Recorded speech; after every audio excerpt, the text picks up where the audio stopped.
할렐루야.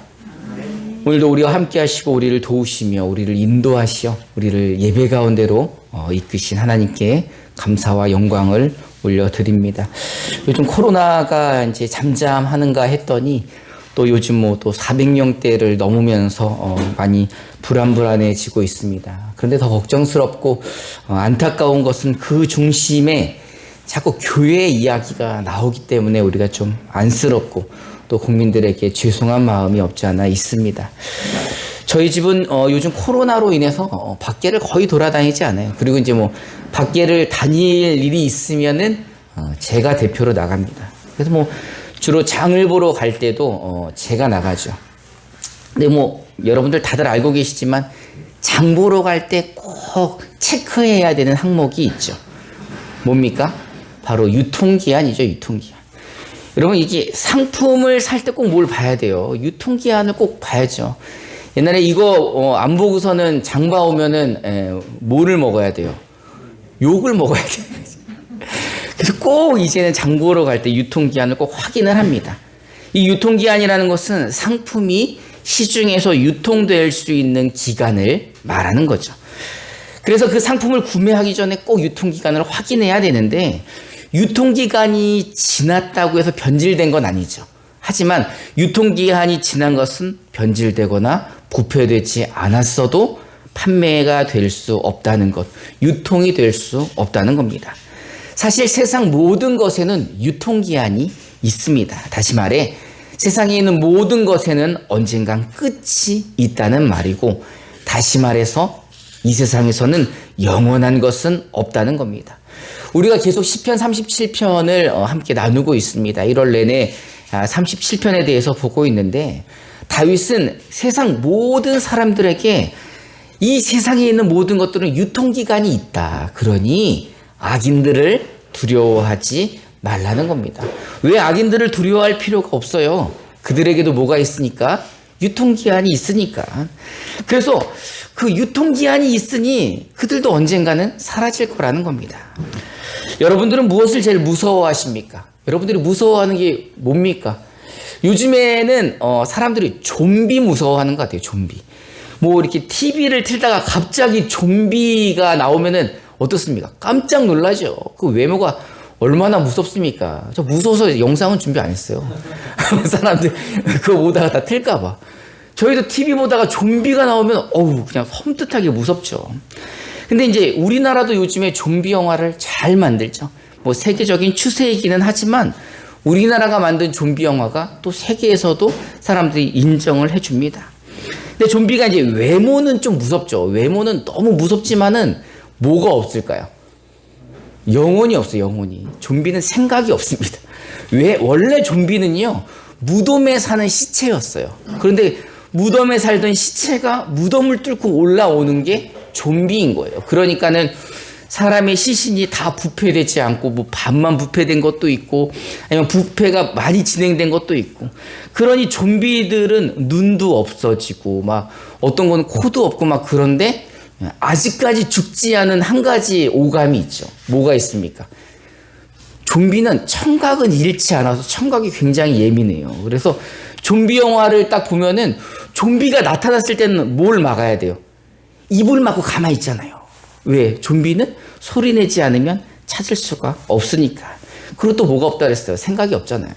생각이 없고 영혼이 없기 때문에 소리가 들리지 않으면 잘 찾지를 못하는 거예요. 또 앞은 잘 보이지 않으니까. 그러니 좀비가 무섭기는 하지만 좀비가 나타났을 때는 뭐 하면 돼요? 조용히 있으면 그냥 지나가는 거죠. 그럼 좀비 말고 또 뭐가 무서울까요? 귀신이죠, 귀신. 귀신이 무섭죠, 여러분. 근데 귀신은 또 뭐가 없어요? 육신이 없어요. 육신이 없기 때문에 뭔가를 해하지는 못해. 또 귀신이 무섭다면은 밤에 돌아다니지 않으면 되겠죠? 밤에 돌아다니지 않고 언제 돌아다니면 돼요? 낮에 돌아다니면 되잖아요. 귀신은 낮에 돌아다니지 않으니까. 그리고 낮에도 돌아다니는 귀신이 있어서 귀신을 만났을 때는 뭐 하면 돼요? 이렇게 마늘 갖다 대고 이렇게 십자가 들고 이러면 도망가는 거 아닙니까? 사실 여기까지는 믿거나 말거나죠. 근데 예로부터 사람들이 뭐가 제일 무섭다고 합니까? 밤길에 누구를 만났을 때가 제일 무서워요? 사람을 만났을 때가 제일 무섭다고 하잖아요. 왜요? 10길 물속은 알아도 한 길 사람 속은 모르기 때문이죠. 그렇다면 성경에서는 무엇이 제일 무섭다고 이야기를 할까요? 우리 함께 마태복음 10장 28절을 우리말 성경으로 한번 읽어봅시다. 시작. 영혼은 죽일 수 없는 사람들을 두려워하지 말고 오직 영혼과 육체를 한꺼번에 지옥에 던져 멸망시킬 수 있는 분을 두려워하라. 아멘. 여러분, 예수님께서는요, 사람은 두려움의 대상이 아니라는 겁니다. 아니, 사람뿐만이 아니라 이 세상에 있는 그 모든 것도 두려워할 대상이 아닌 거죠. 왜? 그들은 몸은 죽일 수 있을지 모르지만 영혼까지 죽일 수는 없기 때문입니다. 그렇다면 우리가 두려워할 존재는 바로 육신과 육체와 영혼을 모두 다 멸할 수 있는 그 창조주 여호와 하나님을 두려워해야 한다는 겁니다. 여러분도 그렇게 생각하십니까? 시편 37편에서 다윗은 악인들에 대한 이야기를 합니다. 악인들에 대해서 이야기를 하는데 그들이 왜 악인입니까? 그들이 왜 하나님 앞에서 악할까요? 누구를 인정하지 않습니까? 하나님을 인정하지 않고 하나님을 두려워하지 않고 신뢰하지 않기에 그 창조주이신 하나님이 그들에 대해서 심판을 하시기 때문에 그들이 악한 사람들인 거죠. 그 하나님을 두려워하지 않고 하나님을 무시하는 자들의 행동 중에 하나가 바로 하나님을 신뢰하는 의인들에 대하여 악을 행하는 거죠. 그래서 그들은 의인들에 대해서 악한 행동을 합니다. 그 의인들이 누굽니까? 하나님께 모든 길을 맡긴 사람들, 하나님 앞에서 잠잠히 참고 기다리는 사람들, 하나님께서 무언가를 해주시기를, 하나님께서 선하게 인도해 주시기를 기대하고 기다리는 사람들을 음해하고 죽이려고까지 한다는 겁니다. 우리 시편 37편 12절을 우리말 성경으로 한번 읽어봅시다. 시작. 악인들이 의인들에게 음모를 꾸미고 이를 갈고 있습니다. 우리 14절도 한번 읽어봅시다. 시작. 악인들이 칼을 빼 겨누고 있습니다. 가난하고 궁핍한 사람들을 쓰러뜨리려는 것입니다. 올바른 말을 하는 사람들을 죽이려는 것입니다. 아멘. 악인들은요, 하나님을 섬기는 이 의인들을 미워합니다. 얼마나 미워합니까? 그들을 죽이려고 이를 갈면서 칼을 빼서 겨누고 있다는 거예요. 여러분, 칼 빼서 겨누고 있는데 그냥 돈 달라고 겨누는 게 아니라 너무 분노에 차서 이를 갈면서 칼을 겨누고 있으면 얼마나 무섭습니까? 여러분, 이럴 때 어떻게 해야 돼요? 막 음해까지 하고 이들이 우리를 죽이려고 아주 분노에 차서 칼을 들고 있을 때 우리는 어떻게 해야 됩니까? 사실 그럴 때 누군가 우리를 지켜주면 너무 좋을 것 같죠. 그럴 때 진짜 막 힘센 보디가드가 있거나 이러면 얼마나 좋겠습니까? 예전에 제가 어렸을 때 초등학교 때 서울로 이사를 갔어요. 성남에 살다가 삼양동이라는 동네를 갔습니다. 여러분 알지도 모르겠지만 옛날 삼양동이라고 하면 서울에서도 촌동네, 잘 살지 못하는 그런 동네예요. 특히 그 어렸을 때는 왜 동네에 그렇게 깡패가 많은지 몰라. 오락실 같은 데 가면 형들이 와가지고 막 돈 뺏고, 길 가다 골목에서 꼭 나쁜 형들 있어가지고 막 다니면 뭐합니까? 괴롭히고 막 불러가지고 돈 뺐잖아요. 하여튼 그런 동네에 살고 있었어요. 근데 그 동네에서 이제 교회를 다녀야 하니까 삼양동에서 제일 큰 교회, 삼양제일교회를 다녔어요. 이런 거 유튜브에 나가도 되나? 어쨌든 그 동네에서 제일 크니까 그 교회를 다녔는데, 이제 처음에는 잘 몰랐어요. 근데 그 교회를 다니다 보니까 동네에서 힘 좀 쓰는 형들이 다 그 교회를 다니는 거지. 제일 큰 교회니까. 그래서 그 교회를 다니는 애들은 그나마 보호를 받을 수가 있었어요. 근데 그 중에서도 아주 전설적인 인물이 있어요. 내길이 형이라고. 우리 옆집 사는 형인데 그 형이 그렇게 세고 무서운 형인지 몰랐던 거예요. 근데 하여튼 그 동네에서 그 형의 이름을 모르는 사람이 없고, 이 서울 북부권에서는 아주 유명한 사람이에요. 무시무시한 형님인 거죠. 근데 이 형이 어디 살아요? 우리 옆집 살고 나랑 같은 교회를 다니는 거죠. 그래서 이 형이랑 같이 다니면 세상 든든해. 무서울 게 없어. 어디를 가든 골목이든 밤이든 낮이든 이 형님과 함께 가면은 무서운 게 없는 거죠. 근데 그때 나이를 생각해 보면 이 형이 저보다 1살 많거든요. 그러니 내가 2학년이면 이 형은 몇 학년이야? 3학년이야. 내가 중학교 1학년이면 이 형은 중학교 2학년인데 그때는 그렇게 하늘같이 어마어마한 형처럼 보였어요. 뭐 싸움도 잘하고 힘도 세고 어마무시한 사람이거든. 근데 더 놀라운 사실이 있습니다. 더 놀라운 사실은 이 형님이 함께 하지 않아도 이 형님의 이름에서 능력이 나온다는 거예요. 어디 가서 혼자 가는데 골목에서 무서운 형들이 불렀을 때 저 레기리 형 동생인데요. 이러면 다 보내주는 거예요. 여러분 이렇게 놀라운 체험 해보신 적 있습니까? 그 이름의 능력이 나타나서 여러분들을 구원해줘 보신 적이 있습니까? 어쨌든 레기리 형님의 이름만 돼도 모든 상황 속에서 통과. 그럼 얼마나 감사합니까?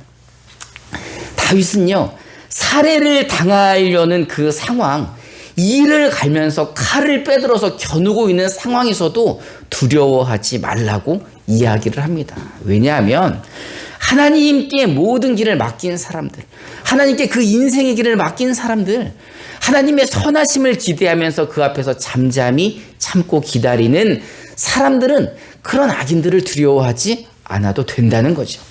시편 37편 12절부터 15절을 우리말 성경으로 한번 읽어봅시다. 시작. 의인들에게 물을 뿌리고 이를 갈고 있습니다. 여호와께서는 그들을 보고 비웃으실 것입니다. 그들에게 멸망할 날이 올 줄 그분은 아십니다. 자기들이 칼을 빼 겨누고 있습니다. 가난하고 궁핍한 사람들을 쓰러뜨리려는 것입니다. 올바른 말을 하는 사람들을 죽이려는 것입니다. 그러나 그들의 칼이 자기 심장을 찌를 것이요 그들의 활이 부러질 것입니다. 아멘. 왜 의인들이 그들을 무서워하지 않아도 됩니까? 누가 우리와 함께 하시기에? 하나님이 우리와 함께 하시고 우리를 지키시고 인도하시기에 두려워할 필요가 없다는 겁니다. 그들이 아무리 음모를 꾸미고 이를 갈고 칼을 우리에게 겨누고 있어도 결국 그들의 칼은 누구에게 향한다는 거예요. 자신들의 심장을 찌른다는 거죠. 그리고 하나님이 아무리 그들이 무섭게 이를 갈고 있어도 하나님이 뭐 하고 계시에요? 그들을 보면서 비웃으시는 거죠. 여러분 한번 비웃어 볼까요? 에이그 진짜 그죠? 하나님이 아이고 네가 이를 갈고 칼을 그렇게 겨누어 봤자 너에겐 뭐가 있어요? 유통기한이 있어. 네 때가 아무리 왕성한 것 같아도 곧 끝이 있고 곧 하나님의 심판이 있기에 하나님은 그들을 보면서 비웃으시는 거죠. 여러분 하나님 앞에 악인들이 누굽니까? 하나님을 무시하는 사람들, 하나님을 믿지 않는 사람들, 하나님을 대적하기에 하나님과 가까이 하지 않는 사람들. 여러분 하나님을 가까이 하지 않는 것 자체가 복을 발로 차는 거죠. 하나님께 붙어 있지 않고 하나님으로부터 떠나 있는 것 자체가 저주인 겁니다. 여러분 이 땅이 인간으로 인해 저주받았잖아요. 저주받은 세상 가운데 죄인으로 살아가는 게 얼마나 저주받은 인생입니까? 그런데 그에게 하나님마저 없다면, 하나님마저 그를 가까이 하지 않는 게 아니라 그가 하나님을 가까이 하지 않고 하나님을 떠나 있다면 그 자체가 저주인 거죠. 하나님으로부터 떨어져 있는 그 저주받은 인생들, 그들에게는 유통기한이 있기에 의인들은 그들을 두려워하지 않아도 된다는 겁니다. 하나님이 그들을 가만두지 않으시거든요. 반드시 그들에게 하나님이 심판을 하시는 심판주이시기에 다윗은 그들을 두려워할 필요가 없다는 겁니다. 그리고 다윗은 자기가 인생을 좀 살아보니까 이 시편 37편이 언제 쓰여졌다는 거예요. 나이가 들어서 쓰여졌다는 거잖아요. 그러니까 자기 삶과 인생의 경험들을 통해서 봤을 때 악인들은 우리가 그렇게 두려워할 존재가 아니라고 비교해주고 있습니다. 시편 37편 16절부터 22절을 우리말 성경으로 한번 읽어봅시다. 시작. 한 사람의 의인이 적은 것을 가졌어도 여러 악인들이 많은 것보다 낫습니다. 악인들의 팔은 부러지겠지만 여호와께서는 의인들의 팔을 여호와께서는 정직한 사람들이 어떻게 살지 아시니 그들의 소유가 영원할 것입니다. 그들은 재앙이 닥칠 때도 수치를 당하지 않고 굶주림이 닥쳐올 때도 배부를 것입니다. 그러나 악인들은 멸망할 것이요 여호와의 원수들은 어린 양의 기름처럼 타버릴 것이니 그들이 연기 속으로 사라질 것입니다. 악인들은 꾸지도 갚지 않지만 의인들은 넉넉하게 베풀어 줍니다. 여호와께서 복 주시는 사람들은 이 땅을 유산으로 얻을 것이요 그분이 저주하시는 사람들은 끊어질 것입니다. 아멘. 악인들의 삶과 의인들의 삶은 이렇게 다르다는 겁니다. 하나님을 가까이 하지 않는 사람들의 삶이 이렇고 하나님을 가까이해서 그 앞에서 잠잠히 참고 기다리는 사람들의 삶이 다르다는 거죠. 악인들의 팔은 부러질지언정 의인들은 그 팔을 누가 붙잡고 계신다는 거예요? 하나님이 붙잡아 주신다는 겁니다. 악인들은 멸망하겠지만 의인들은 재앙이 닥칠 때에도 수치를 당하지는 않고 굶주림이 닥쳐와도 배부를 것이고 이 땅을 유산으로 얻는다는 겁니다. 악인들은 어떻다는 거예요? 어린 양의 기름처럼 다 타서 연기 속으로 사라져 버릴 거고 곧 그들은 하나님으로부터 끊어진다는 겁니다. 이게 이제 다윗이 자기의 삶을 통해서 얻은 경험들을 이야기해 주는 거죠. 그러니 악을 행하는 사람들은 다 멸망을 당할 것이니 두려워할 필요가 없고 너희들은 하나님 앞에 뭐 하라는 거예요? 다 맡기고 잠잠히 참고 기다리며 그 주시는 복과 은혜를 받아 누리라는 겁니다. 시편 37편 23절부터 26절을 우리말 성경으로 한번 읽어봅시다. 시작. 선한 사람의 걸음을 여호와께서 정하시니 그분은 그 길을 기뻐하십니다. 그는 넘어지더라도 아주 엎어지지 않을 것입니다.